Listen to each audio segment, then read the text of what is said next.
Puji Tuhan, kita sudah beberapa sesi membahas mengenai pencobaan dan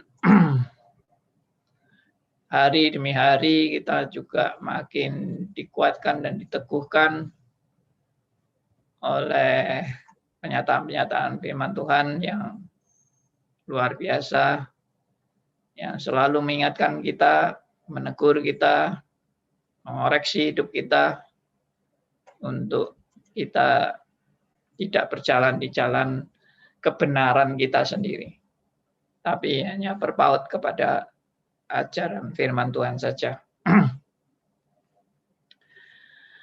Ya, seperti biasa, saya menyapa rekan-rekan. Ada di Zoom, ada Pak Liman, ada Pak Eki, ada Bu Deviana, ada ini baru masuk Pak Theodor, ada juga yang baru masuk lagi Bu Kwili. Salam jumpa buat semuanya, dan juga buat rekan-rekan yang di YouTube, salam jumpa buat semuanya. Untuk ada sedikit pengumuman bahwa siaran ini kali ini tidak disiarkan di aplikasi Radio RMC karena ada perbaikan ruangan di studio. Jadi studio kita lagi mengalami perbaikan karena ada kebocoran di ruangan studio, jadi harus diperbaiki sehingga sementara waktu Radio RMC tidak siaran. Jadi hanya disiarkan di Zoom maupun di YouTube. Ya, semoga perbaikan bisa cepat atau nanti bisa diatasi aplikasi Radio RMC ini dengan ya tentunya perkembangan teknologi, meskipun tidak di ruang siaran tapi tetap bisa melakukan siaran, nanti sedang akan diusahakan oleh staf-staf kita. Ya, selamat datang juga buat yang baru datang, Pak Aryo. Ya, selamat bergabung. Baik, sekarang saya akan share bahan seperti biasa. Kita sudah sampai pada akhir bab 1, di mana diakhiri dengan suatu peringatan bahwa kalau kita tidak menyadari keberadaan kita yang sedang tergoda ini, bentar, siapa ini? Suaranya masuk. Oke, kalau kita tidak sadari kita sedang tergoda, kita sedang dikatakan di buku ini, kita sedang berada lebih dekat di ambang kehancuran daripada yang kita sadari. Nah, ini suatu warning ya, tentunya suatu warning buat saudara dan saya.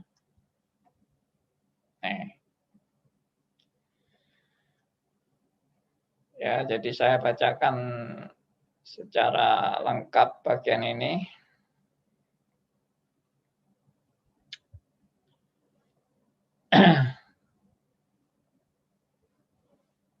Ini saya mulai dari kalimat namun demikian ini.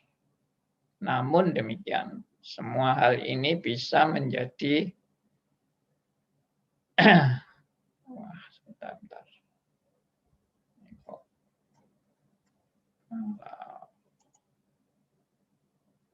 Ya. Namun demikian, semua hal ini bisa menjadi sumber pencobaan yang berbahaya, yang sulit untuk dilawan. Nah, ini warning dari buku ini. Jadi semua hal ini bisa menjadi sumber pencobaan yang berbahaya, yang sulit untuk dilawan. Bahkan saya menyatakan, ya, menegaskan kalimat ini dengan bukan hanya sulit dilawan, kita pasti kalah kalau nggak ada penyertaan Tuhan. Dengan pencobaan-pencobaan yang terjadi dalam hidup kita, kita pasti hancurlah tanpa penyertaan dari Allah. Jadi memang penyertaan dari Allah itu memang yang jadi jaminan, bukan kehebatan saudara dan saya di dalam bagaimana canggihnya kita melawan pencobaan itu, sama sekali tidak. Ini tidak berarti lalu kita boleh pasif, lalu pasrah bongkoan, lalu nggak ada perjuangan apa-apa, juga tidak benar. Ya, iman Kristen itu jangan ekstrem kiri, ekstrem kanan, jangan wah sok jadi pahlawan kesiangan yang mau melawan pencobaan, tapi juga jangan jadi orang yang cuma pasrah pada takdir dan nasib dan tidak mau berjuang apa-apa. Itu dua-dua tidak benar. Jadi kita tetap harus berjuang, tapi berjuang bukan dengan kekuatan kita sendiri, bukan dengan confidence, percaya diri atas kemampuan kita sendiri, sama sekali tidak. Kita berjuang karena Kristus ada di depan kita. Kita berjuang karena Roh Kudus yang menyertai kita. Kita berjuang bukan dengan bersandar pada kekuatan kita sendiri, tapi hanya bersandar kepada firman-Nya, bersandar pada anugerah-Nya, bersandar pada pimpinannya. Itulah yang seharusnya saudara dan saya waspadai. Orang Kristen perlu belajar untuk takut terhadap pencobaan-pencobaan dari sumber-sumber semacam itu. Perhatikan, takut. Ya, jangan, istilahnya begini, jangan meremehkan pencobaan-pencobaan itu. Jangan menganggap enteng. Meskipun kita tadi sudah terhibur dengan yang namanya penyertaan Allah, memang condongnya kita kalau sudah tahu, oh Tuhan menyertai kita, ya sudah, santai-santai aja, tenang-tenang aja, dan tidak perlu merasa takut sama sekali, dan akhirnya apa yang terjadi? Meremehkan. Nah, ini memang strateginya luar biasa sekali loh. Kita kalau terlalu takut juga salah, terlalu meremehkan juga salah. Jadi serba salah jadi orang Kristen ini. Ya, tenang-tenang juga salah. Terlalu tergopoh-gopoh, terlalu khawatir, terlalu over berjaga-jaga, terlalu berkelebihan lah maksudnya itu. Terlalu berkelebihan itu juga nggak benar, ya. Jadi yang benar bagaimana? Yang benar ya ikuti terus pimpinan Tuhan aja. Tuhan mau memimpin kita kemana, berjuang bagaimana, bersandar bagaimana, percaya yang bagaimana, bertindaknya bagaimana. Semua kita ikut pimpinan Tuhan, dan itu tentunya mulai dengan belajar. Kalau nggak pernah belajar, bagaimana saya bisa mengikuti jalan Tuhan ini? Belajar dari jatuh bangun pasti juga, karena tiap orang itu kan punya pengalaman jatuh bangun, bagaimana hidupnya merasa dulunya sukses, nyata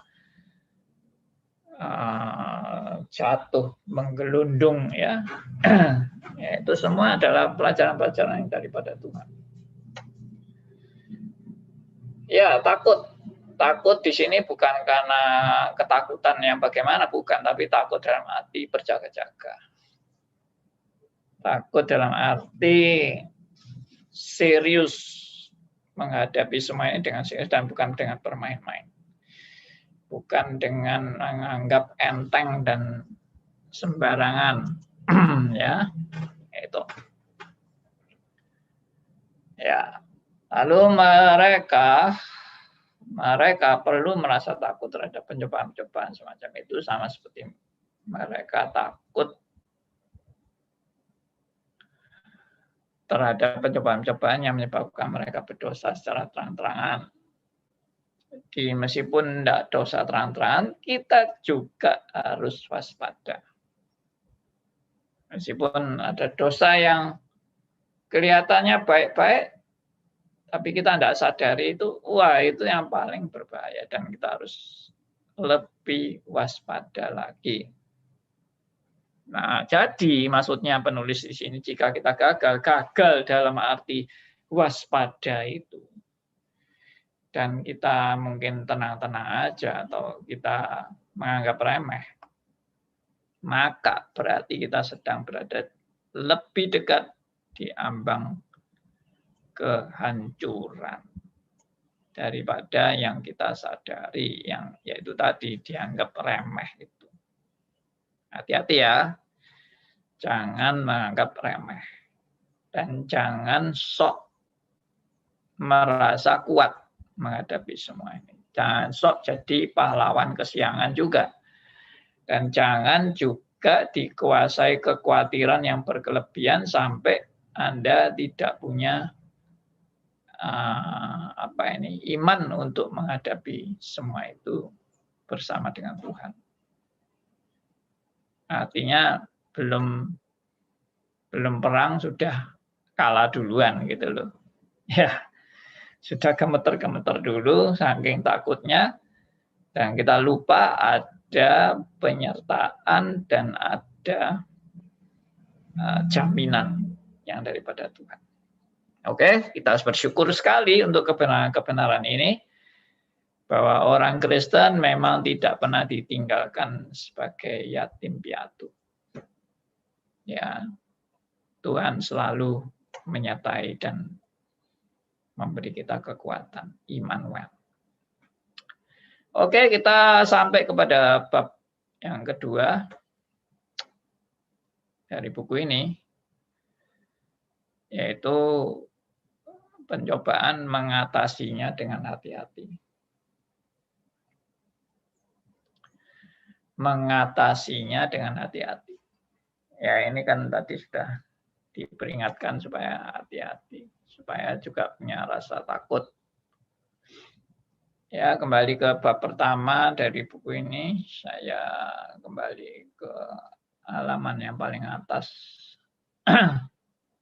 Judulnya adalah Peringatan Sang Juru Selamat terhadap Pencobaan.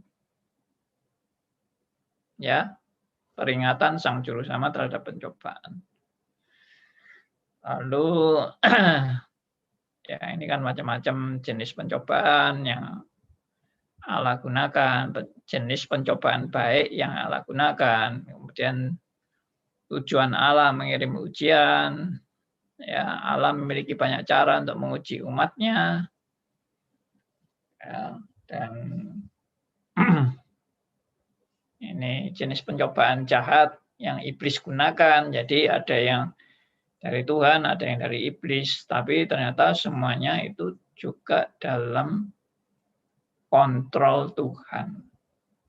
Ya, pencobaannya dari iblis pun dalam kendali Tuhan. Tidak iblis bisa mencobai di luar kontrol Tuhan, tidak mungkin. Semua dalam kontrol Tuhan, semua dalam kendali Tuhan, dan iblis pun mencobai semua dalam penggenapan rencana Tuhan.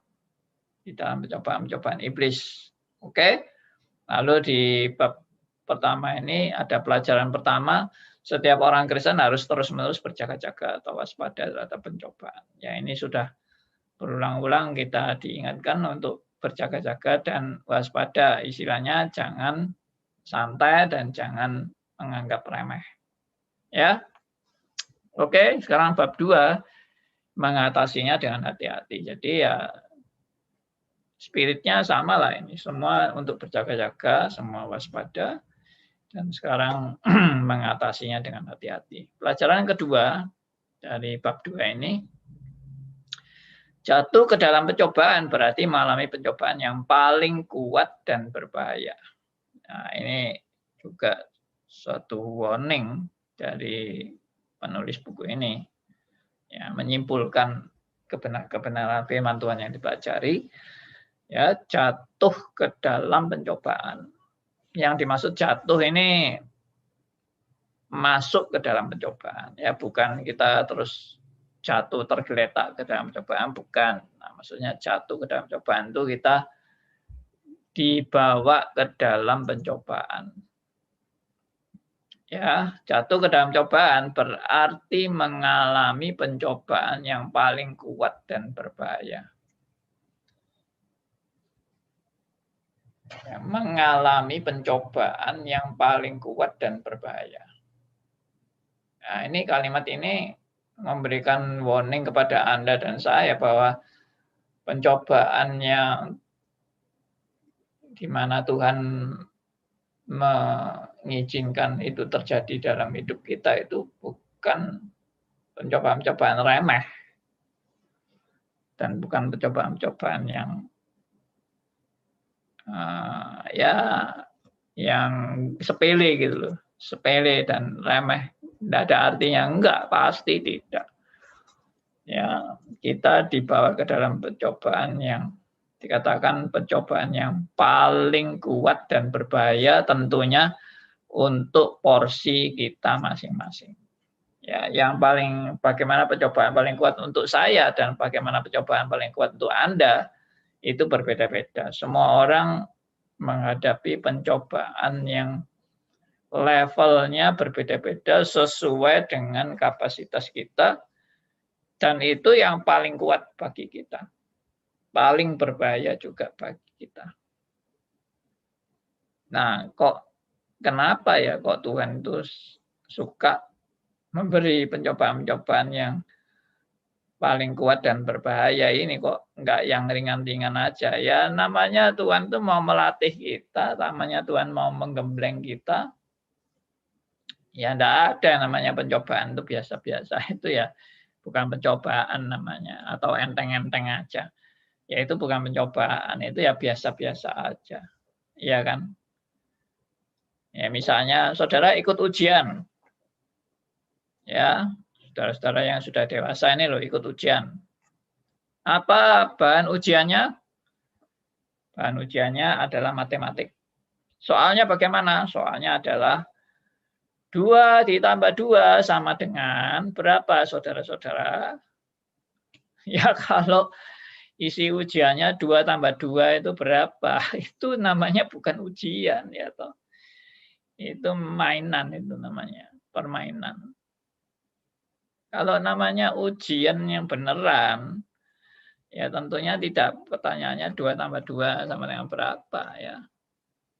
Itu pasti nanti matematiknya tingkat tinggi, tingkat mungkin ya seperti kalkulus gitulah, seperti mungkin ada integral, ada pangkat, ada akar, ada ya macam-macam lah perhitungan yang ruwet-ruwet itu ya. Nah, itu namanya ujian. Kalau cuma 2 tambah 2 berapa itu bukan ujian, itu mainan. Nah, itulah yang dimaksud dengan kamu kalau jatuh dalam cobaan itu bukan berarti mengalami pencobaan yang remeh dan tidak ada artinya, tidak. Pencobaan yang paling kuat dan berbahaya. Oke? Saya harap warning ini menjadi peringatan semua bagi saudara dan saya. Dan kita sadar, sekali lagi sadar bahwa kita itu memang tidak mungkin mampu mengatasi semua itu dengan kekuatan kita sendiri. Nggak mungkin. Lalu apa lagi yang akan dipelajari dari hal ini? Ya, ini kalimatnya begini. Pada bagian utama dari bab ini, kita akan memusatkan perhatian pada bahaya pencobaan dengan mempelajari makna dari 2 kalimat di dalam perjanjian baru. Ya. 2 kalimat itu adalah yang pertama, masuk ke dalam pencobaan. Itu tertulis di Matius 26 ayat 41, King James Version, dan hari pencobaan, Wahyu 3 ayat 10. Ya, kita mulai aja langsung ya. Kita baca Matius 26 ayat 41. Bisa ada teman yang mau bacakan Matius 26 ayat 41.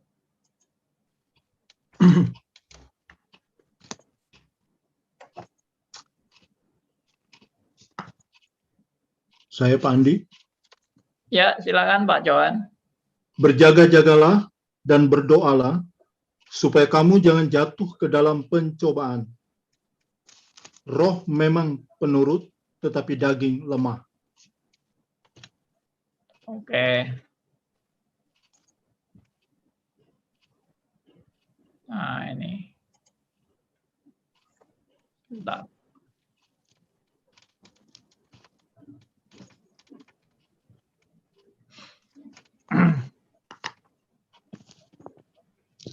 Saya share dulu.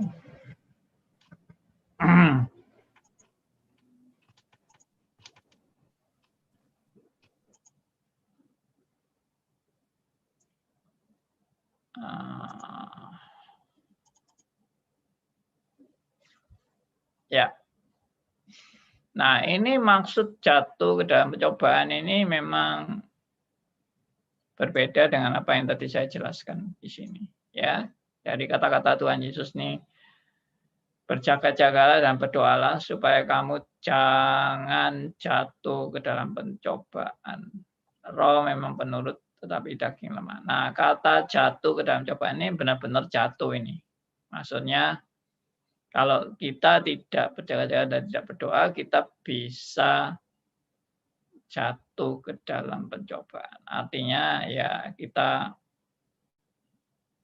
dikalahkan oleh pencobaan itu ya. Kita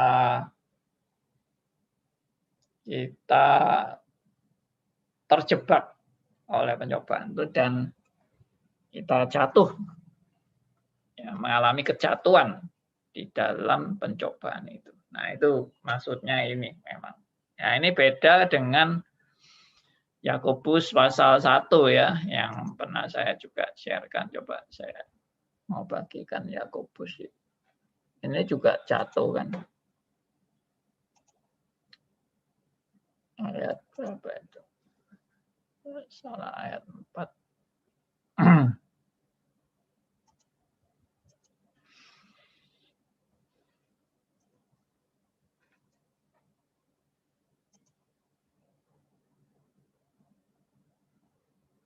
Nah, ini.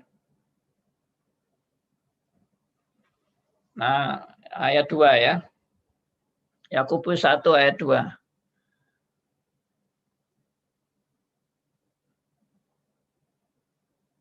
Semua bisa lihat ya ayatnya ini. Nah, ini. Saudara-saudaraku, anggaplah sebagai suatu kebahagiaan apabila kamu jatuh ke dalam berbagai pencobaan. Loh, kok orang jatuh ke dalam berbagai pencobaan kok malah bahagia? Maksudnya di sini jatuh di sini lain dengan jatuh yang tadi di Matius yang kata-kata Tuhan Yesus itu, peringatan Tuhan Yesus itu. Karena yang dimaksud di sini itu adalah ini kalau kamu masuk ke dalam berbagai pencobaan. Karena melalui pencobaan itu kamu sedang diuji, sedang digembleng, sedang dilatih. Nah, berbahagialah itu.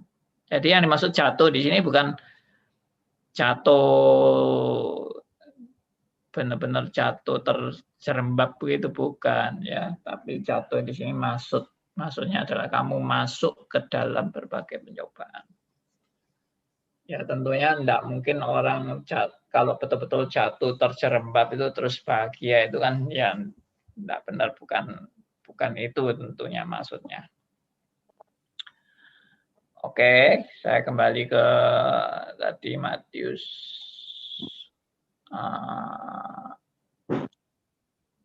Matius 26 ayat 41 tadi. Ya, berjaga-jagalah dan berdoalah supaya kamu jangan jatuh ke dalam pencobaan. Nah, ini kan jangan jatuh. Kalau tadi berbahagialah kalau kamu jatuh ke dalam cobaan, ya tentunya ini bukan, maksudnya tidak sama ya, meskipun pakai istilah sama-sama jatuh ke dalam cobaan. Ya, roh memang penurut tetapi daging lemah. Coba dalam bahasa Inggrisnya, di Standard Version, watch and pray that you may not enter into temptation. The spirit indeed is willing, but the flesh is weak. Ya, jadi supaya kamu jangan masuk ke dalam pencobaan yang dimaksud tadi ya mengalami kejatuhan itu. Ya memang mungkin istilahnya sama, tapi konteksnya yang beda ya. Konteksnya yang beda dari ayat 41 ini, Matius 26 ayat 41 dengan Yakobus 1 ayat 2 tadi. Itu konteksnya beda. Kalau itu malah disuruh berbahagia, kalau ini malah jangan masuk ke dalam cobaan. Tapi kalau di sana berbahagialah kalau kamu masuk ke dalam cobaan. Tapi memang konteksnya beda. Ini konteksnya jangan sampai kamu benar-benar jatuh karena kedagingan. Ya, ayat 41 ini. Jangan sampai kamu jatuh karena kedagingan itu. Oke. Kembali ke tadi. Lalu Wahyu ayat berikutnya, Wahyu 3 ayat 10. Pak Andi. Ya, silakan. Kalau saya melihat yang tadi Pak Andi konteks yang Matius itu ya, itu kan meminta supaya kita sebagai anak-anak Tuhan jangan takabur, hidup seperti sembrono.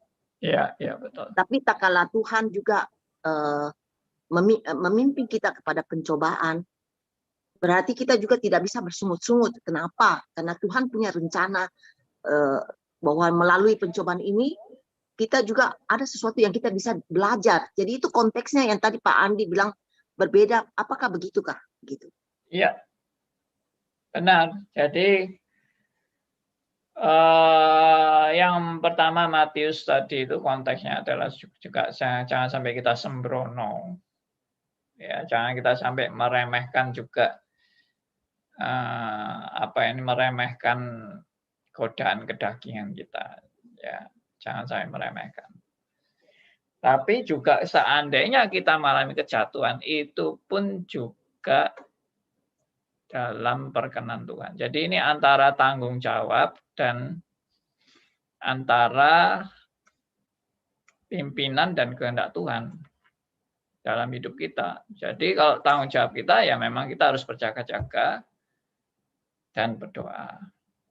Tapi seandainya kita betul-betul mengalami pencobaan itu pun juga dalam rangka Tuhan sedang membentuk dan mendidik dan mengajar kita untuk kebaikan kita. Makanya tidak ada peristiwa yang kebetulan, itu tidak ada. Cuma jangan kita reaksinya adalah sembrono dan sembarangan itu. Kan misalnya, ya semua pencobaan kan juga Tuhan sudah tetapkan, jadi saya pun tidak apa-apa, saya coba-coba sendiri juga tidak masalah lah. Itu sikap yang benar-benar tidak bertanggung jawab ya. Oke. Baik. Ini Wahyu 3 ayat 10. Saya ajak saudara untuk baca Wahyu 3 ayat 10. Silakan, ada yang mau bacakan buat kita.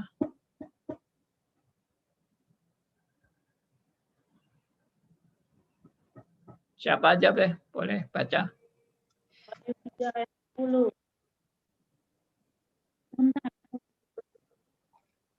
Wahyu 3 ayat 10. Wahyu 3 ayat 10 Pak saya. Ya, silakan. Wahyu 3 ayat 10. Begini bunyi firman Tuhan. Karena engkau menuruti firman-Ku untuk tekun menantikan Aku, maka Aku pun akan melindungi engkau dari hari pencobaan yang akan datang ke seluruh dunia untuk mencobai mereka yang diam di bumi. Ya, Ya, Wahyu 3 ini mengingatkan kita untuk seperti yang dikatakan dalam firman, engkau menuruti firmanku untuk tekun menantikan aku, maka aku pun akan melindungi engkau dari hari pencobaan yang akan datang atas seluruh dunia untuk mencobai mereka yang diam di bumi.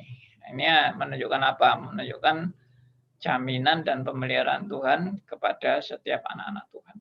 Dan namanya anak Tuhan pasti anak Tuhan yang selalu belajar dalam hidupnya untuk menuruti firman Tuhan dan untuk tekun menantikan Tuhan. Ya, itu Wahyu 3:10. Sekarang saya mau kembali ke bahan yang tadi. Nah, ini. Jadi ada hari pencobaan yang dimaksud dengan Wahyu 3:10. Dan ada masuk ke dalam pencobaan. Matius 26:41. Ya, saya lanjutkan dengan kalimat berikutnya, masuk dalam pencobaan. Apakah yang dimaksud oleh Yesus? Mulai menjawabnya dengan memperhatikan dua jawaban salah yang sering dipikirkan orang. Ya, jawaban salah. Masuk ke dalam cobaan sekedar berarti dicobai. Nah, jawaban ini salah sebab Allah tidak pernah menjanjikan kebebasan penuh dari pencobaan. Ya, maksudnya menjanjikan kebebasan penuh dari pencobaan. Artinya saudara tidak akan mengalami pencobaan sama sekali. Tidak pernah Allah menjanjikan itu ya. Allah tidak pernah menjanjikan Anda bebas dari pencobaan. Sama sekali bebas dari pencobaan. Itu tidak pernah. Bentar ini saya sambung aja. Ya, oke. Jadi memang Allah tidak pernah menjanjikan saudara itu mengalami bebas dari pencobaan. Sama sekali tidak. Yesus tidak akan mengajar kita mendoakan sesuatu yang tidak akan Allah berikan. Nah, ini saya ulangi lagi ya. Yesus tidak akan mengajar kita mendoakan sesuatu yang tidak akan Allah berikan. Misalnya saudara berdoa, Tuhan bebaskanlah aku dari segala pencobaan. Nah, itu bukan doa yang benar. Dan itu juga Allah tidak akan mengabulkan doa seperti itu. Kalau dalam doa Bapa kami, janganlah membawa kami ke dalam pencobaan. Itu artinya, seperti yang saya sudah pernah kasih tahu, itu bukan berarti kita menghindar dari pencobaan. Tapi maksudnya kita memang sadar kita nggak mungkin bisa menghadapi pencobaan itu sendirian. Kalau Tuhan tidak menyertai kita. Itu di doa Bapa kami. Jadi jangan salah ngerti ya, doa Bapa kami banyak yang bertanya ini, Pak, kok doa Bapa kami kok mengajarkan jangan membawa kami ke dalam cobaan. Apakah itu berarti kita boleh minta Tuhan untuk tidak memberi kita pencobaan? Itu tidak mungkin karena Tuhan justru akan memberikan kita banyak pencobaan. Jadi yang dimaksud doa itu adalah bukan kita mau menghindari pencobaan atau minta supaya Bapak tidak memberi pencobaan, tetapi kita sadari bahwa aku tidak mungkin bisa menghadapi pencobaan itu sendirian tanpa Tuhan yang menyertai. Karena aku ini betapa lemah dan penuh dengan kekurangan. Tapi kalau memang pencobaan itu adalah kehendak Tuhan, saya siap menghadapi, tapi bukan dengan kekuatan saya sendiri, tapi dengan penyertaan yang dari Tuhan. Oke? Saya harap itu jelas. Lalu jadi sekali lagi ya, Allah, kita jangan berdoa sesuatu yang tidak akan Allah berikan. Itu tidak mungkin. Jadi kita mendoakan untuk hal-hal yang Tuhan tidak berkenan ya sudah pasti jangan berdoa lagi untuk hal itu. Ya, sebagian pencobaan dapat dihindari, tetapi dalam kehidupan ini mustahil untuk luput sama sekali dari pencobaan. Ya, mustahil untuk luput sama sekali dari pencobaan. Jadi memang Pencobaan itu pasti ada.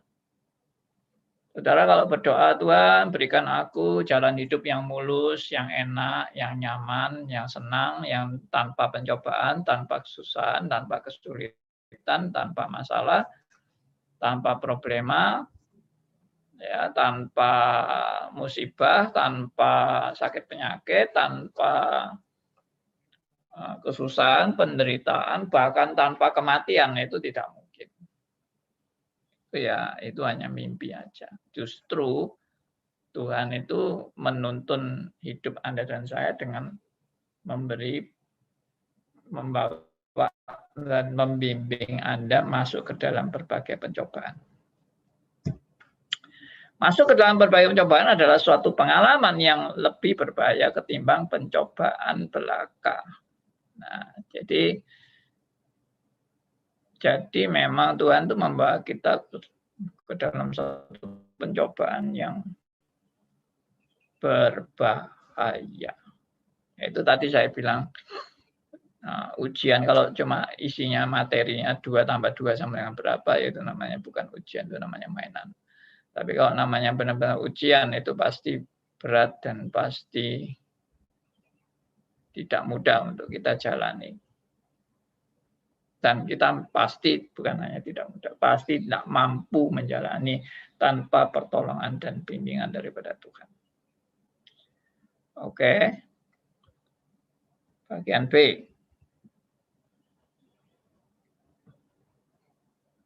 Masuk ke dalam pencobaan berarti ditaklukkan oleh pencobaan. Jawabannya juga salah. Sebab orang bisa saja masuk ke dalam pencobaan. Sebentar saya perbaiki aja. Sebab orang bisa saja masuk ke dalam pencobaan sekalipun tidak dikalahkan oleh pencobaan. Ini merupakan suatu masa masuk ke dalam pencobaan yang dialami Yusuf. Ya, ini perhatikan ya. Jadi ini sudah diterjemahkan masuk ke dalam pencobaan. Jadi jatuh ke dalam berbagai pencobaan itu maksudnya masuk ke dalam pencobaan. Yang dialami oleh Yusuf, lihat Kejadian 39 ayat 6 sampai 12. Tetapi Yusuf mengakhirinya dengan penuh kemenangan. Nah, perhatikan, Yusuf mengakhirinya dengan penuh kemenangan. Tapi ingat, siapa yang membuat Yusuf menang? Kalau kita baca kalimat ini dengan pikiran yang antroposentris, ya ini karena kehebatan Yusuf toh. Ini karena kemampuan Yusuf kan? Tidak. Ini semua karena penyertaan Allah kepada Yusuf. Anugerah Allah kepada Yusuf. Jaminan dan bimbingan Tuhan kepada Yusuf. Tanpa itu, Yusuf pasti hancur lebur. Oke? Di dalam 1 Timotius 6 ayat 9, Paulus mengibaratkan suatu kejatuhan ke dalam pencobaan sebagai terjerat ke dalam perangkap. Terjerat dalam perangkap. Nah, ini maksud yang lain lagi dari kejatuhan ke dalam pencobaan. Maksud utama dari terjerat di dalam perangkap adalah bahwa kita tidak bisa lolos darinya dengan mudah.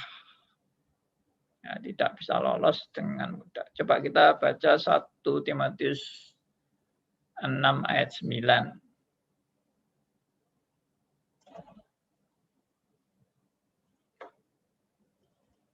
Ya, ada yang mau bacakan?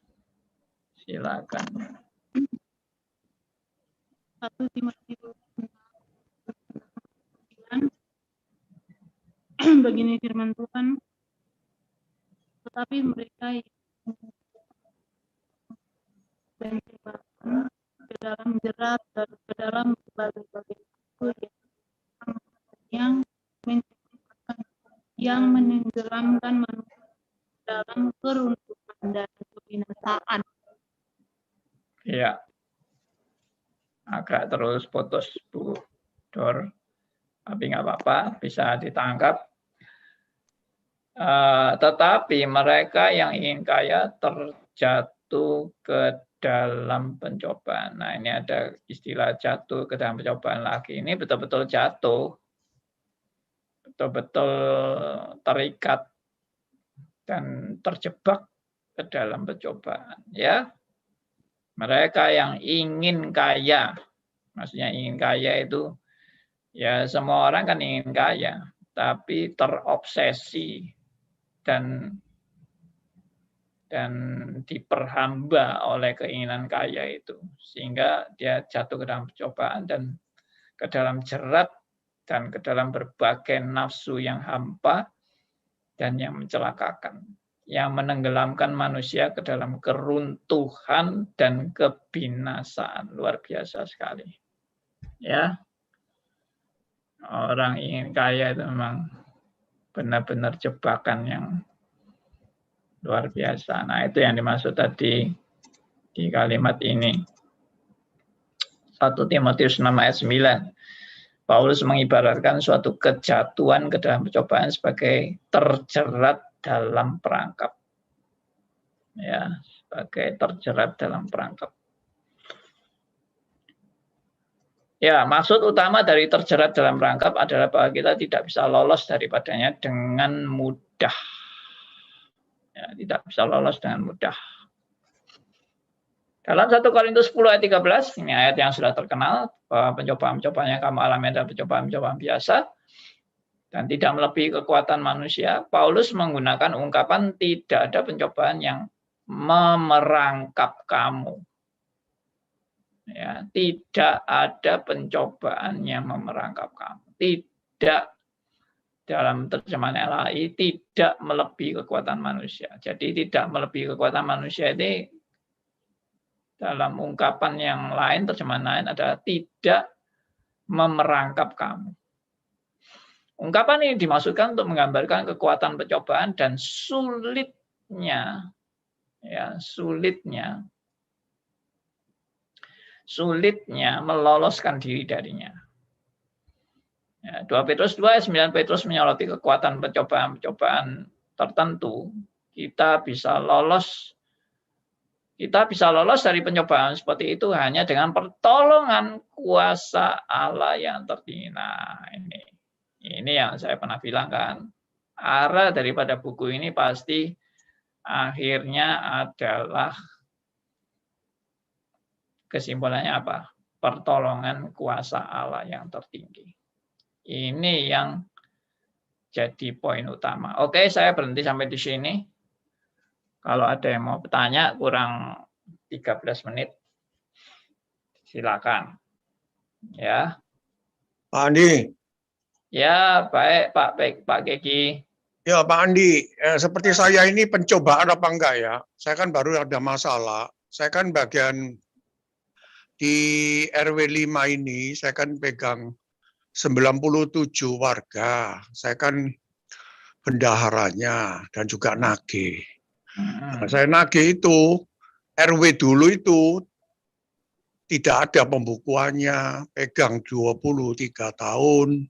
Lalu sekarang saya kan yang pegang bendaharanya, ya. RW-nya ada sendiri, RT sendiri. Saya juga nagih.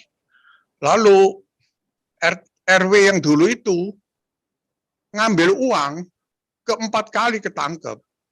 Yang ke-1 ketangkep, dicicil. Kedua ketangkep, nggak ngaku.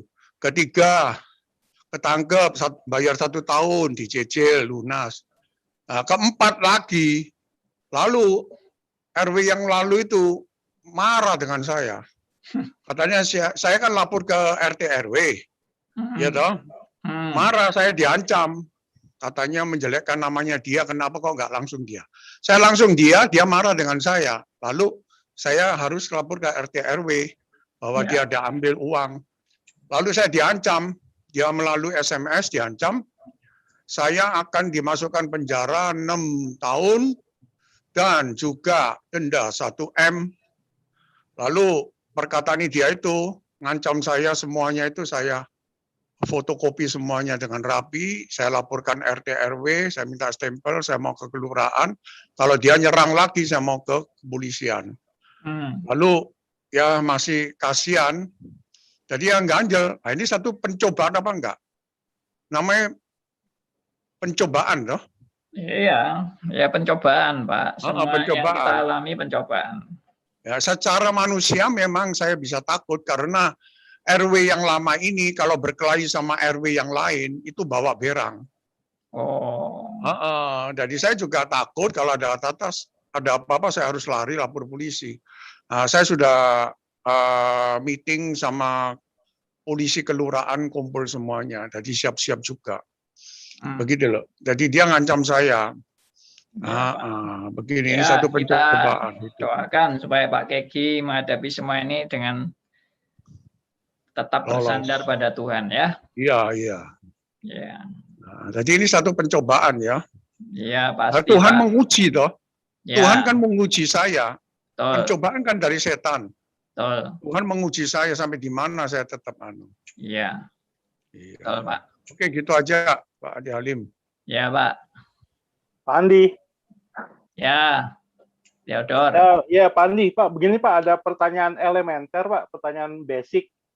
Apakah mencobai Tuhan Allah termasuk ke dalam Matius 26 atau masuk ke dalam Yakobus pasal 1, Pak? Kalau kita mencobai Tuhan Allah. Yang saya maknai selama ini adalah mencobai Tuhan Allah itu masih seputar pengetahuan.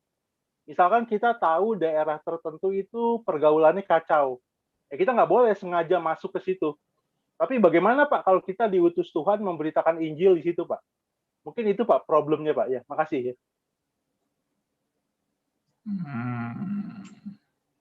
Saya kurang nangkep maksudnya kok Matius 26 dengan Yakobus itu. Pak, kalau Matius 26 kan jangan jatuh ke dalam pencobaan. Ya. Kalau Yakobus 1 kan berbahagia telah jatuh. Ya. Nah ini kalau ada kasus tertentu mencobai Tuhan Allah itu masuk yang kemana Pak? Ke kubu Matius 26 atau ke Yakobus 1 ayat 2? Saya mencobai Tuhan Allah gitu ya. Kan ada di Matius 4 kan, Yesus ngomong kepada iblis, jangan kamu mencobai Tuhan Allah. Ya. Itu masuk ke yang mana Pak itu Pak ya? Saya kira Matius 26 itu dan Yakobus 1 itu tidak berkaitan dengan mencobai Tuhan. Ya. Itu bukan kita yang mencobai Tuhan, tapi kita masuk ke dalam pencobaan. Ya, maksudnya mencobai Tuhan itu kan kesengajaan berbuat untuk melawan Tuhan. Ya, kesengajaan untuk sengaja berbuat dosa lah dengan pikiran toh Tuhan tidak tahu kita atau Tuhan tidak akan menghukum kita atau dan lain-lain. Nah itu namanya mencobai Tuhan. Tapi itu bukan berkaitan dengan Matius 26 ayat 41. Itu kalau Matius 26 itu kan keinginan daging yang lemah itu yang diperingatkan Tuhan. Keinginan daging yang lemah. Kalau Yakobus itu tidak mencobai Tuhan dalam arti ya memang pencobaan yang kita alami itu kan yang semua yang Tuhan inginkan. Itu untuk kebaikan bagi kita. Ya. Pak Andi. Ya, Bu Willy. Tadi saya mau nanya ini. Kan kebenarannya mengatakan bahwa kita semua manusia itu sudah rusak, Pak. Ya. Jadi untuk mengembalikan kita lagi, Tuhan memakai pencobaan-pencobaan itu supaya kita lebih mengerti apa menjadi visi misi di dalam hidup kita, tujuan hidup kita. Oleh sebab itu, kalau kita melihat pencobaan itu di dalam hal itu, akan kita lebih tidak, maksudnya fobia Pak, maksudnya kita tidak akan merasa kenapa kita harus mengalami begitu. Benar nggak Pak Andi? Ya. Karena menurut saya, kenapa Tuhan izinkan pencobaan-pencobaan ini? Karena mungkin melalui pencobaan-pencobaan ini Tuhan mau bawa kita kembali untuk melihat bahwa kalau tidak dengan pencobaan ini kita tidak tahu bahwa itu tidak benar begitu.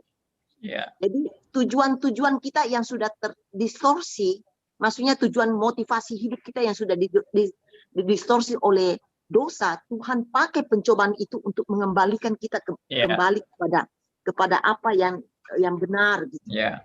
Dengan kata lain ya Melalui pencobaan itu kita dimurnikan.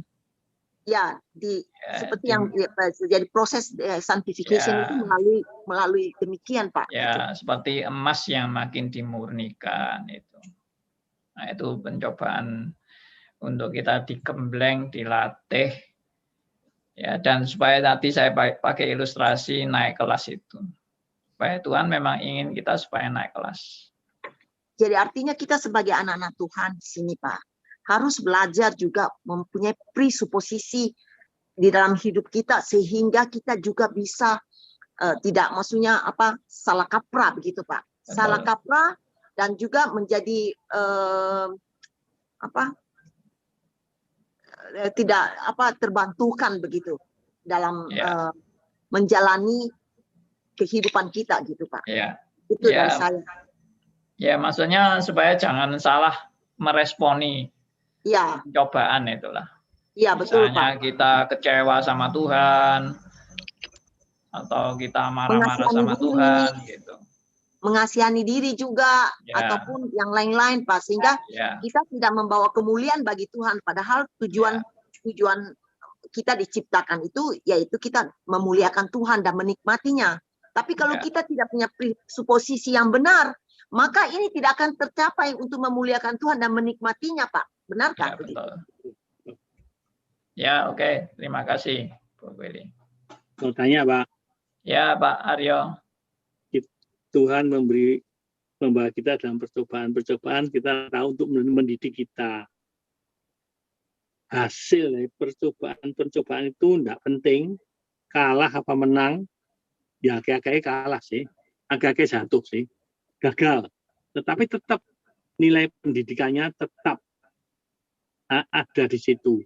Baik yang jatuh maupun yang menang. Menang cuma Yusuf tok mungkin, yang lainnya kayak kalah mungkin.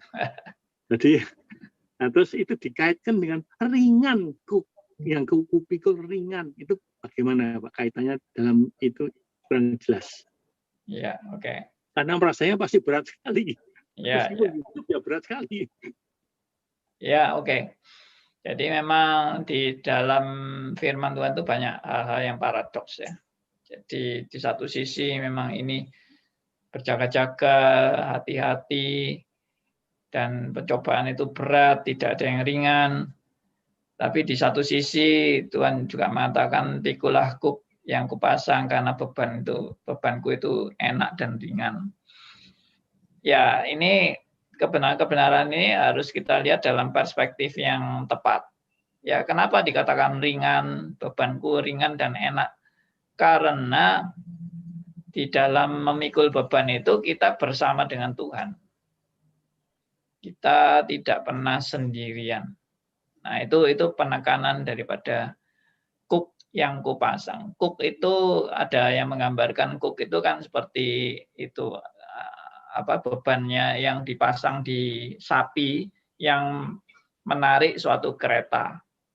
Nah, beban itu dua. Jadi ada dua sapi yang menarik kereta itu, jadi ada dua lekukan itu untuk sapi yang kiri dan sapi yang kanan. Dan Tuhan memberikan kuk itu, satunya untuk kita, dan satunya adalah Kristus sendiri yang memikul untuk meringankan beban itu bagi kita. Nah, itu jadi itu bagus sekali dan indah sekali ilustrasi itu, bahwa kita di dalam menghadapi pencobaan tidak sendirian. Tapi Tuhan yang menyertai kita, membimbing kita untuk menjalani bersama. Nah, itu akhirnya menjadi suatu pelajaran yang indah bagi kita di dalam menghadapi pencobaan-pencobaan. Ya, demikian. Sudah kurang 1 menit ini. Oke, Andi. Ya, Pak Liman. Kalau saya ini dikatakan apa, Pak? Tiba-tiba pekerjaan secara mendadak semua tempat ditutup, Pak. Pada waktu saya dengar kabar itu bingung, Pak, ya pakai masuk pencobaan atau termasuk apa karena ditutup semua tuh, empat itu tutup semua, Pak. Jadi nggak ada apa-apa, ada penghasilan, Pak. Tapi kalau saya pikir-pikir terus nggak bisa apa-apa, Pak. Memang ini kondisi seperti itu. Tapi dari situ saya dapatkan hikmat, Pak. Saya putar lagi, lah kenapa kita terus menyesali, nggak ada gunanya. Nah, kita coba putar, kepepet itu dari kepepet itu timbul satu ide gitu, Pak. Oh, jual ini, jual ini, jual ini. Akhirnya sekarang lebih enak gitu, Pak. Maksud saya ada satu set job efek lagi gitu, Pak. Apakah itu cara menangani seperti itu? Tidak perlu apa ya, sekarang timbul lagi satu ide lagi untuk jual, Pak. Itu yang maksud saya, Pak. Betul, Pak. Jadi pencobaan-pencobaan itu ya juga itu yang dikatakan 1 Korintus 10:13. Tuhan akan memberikan kepada kita jalan keluar. Ya. Cuma pencobaan-pencobaan itu selalu arahnya kepada pertumbuhan iman. Nah, itu yang kita harus berfokus ya. Kita harus berfokus bahwa pencobaan-pencobaan itu arahnya kepada pertumbuhan iman. Kalau iblis arahnya untuk merusak kita.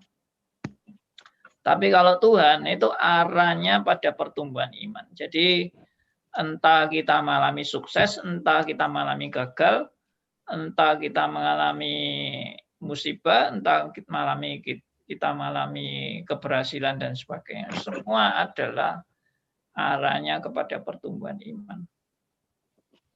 Ya, karena Tuhan selalu memakai semua itu untuk kita diuji naik kelas.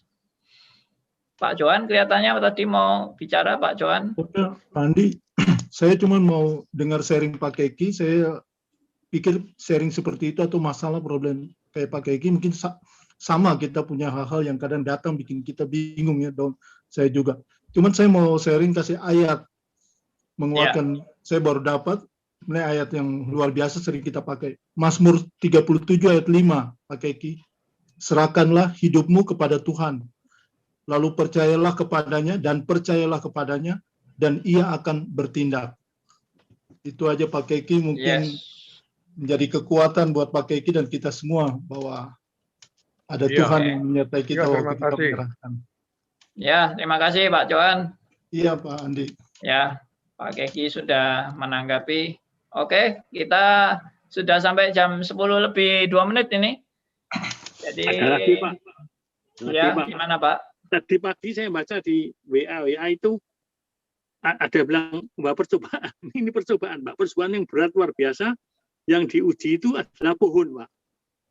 Pohon Pak, ada pohon di Amerika mana situ namanya lupa, itu umurnya berapa Pak? 4.800 tahun Pak. Nah pohon itu hidup di lokasi yang jua hati nemen, yang beratnya luar biasa Pak. Segalanya wis harusnya pohon itu mati. Yang lain artinya makin dipletet, makin dipites, makin ditekan luar biasa. Pohon itu malah umurnya paling panjang di dunia Pak. Kecuali kalau dia waktu itu dipotong sama manusia ya selesai sudah. Tapi ini kebetulan nemu satu pohon pinus itu yang bisa umurnya 4.800 tahun dengan kondisi lingkungan yang buruknya luar biasa Pak. Dinginnya luar biasa, oksigennya kurang banget, segala Pak. Diterpa topan badai selama 5.000 tahun Pak. Iya. Oke. Jadi itu ilustrasi yang menunjukkan bahwa dengan pencobaan-pencobaan yang luar biasa hebatnya makin memperkokoh. Ya. Oke, terima kasih untuk semua sharingnya teman-teman. Kita tutup dalam doa untuk sesi ini. Saya minta untuk Theodor ya, bisa pimpin dalam doa, Theodor. Ya, Pak Andi. Ya. Bapak Ibu, mari kita masuk dalam doa. Bapa di dalam surga, kami sungguh bersyukur Engkau masih mau berkata-kata di hari ini melalui perantaraan hamba-Mu Pendeta Andi Halip. Kami berdoa Tuhan buka mata kami. Engkau sudah menang di atas kayu salib, bahkan terhadap pencobaan yang paling kuat. Tetapi kami masih dalam peperangan rohani. Biarlah kami bergantung, bersandar di dalam naungan Tuhan, Dan di balik pencobaan terdapat rencana kekekalan Allah untuk kami dibawa kepada pertumbuhan kehidupan murid Tuhan yang sejati. Ya. Kami mohon Tuhan hadir, Tuhan beserta dalam hidup kami, termasuk dalam kendala kehidupan kami.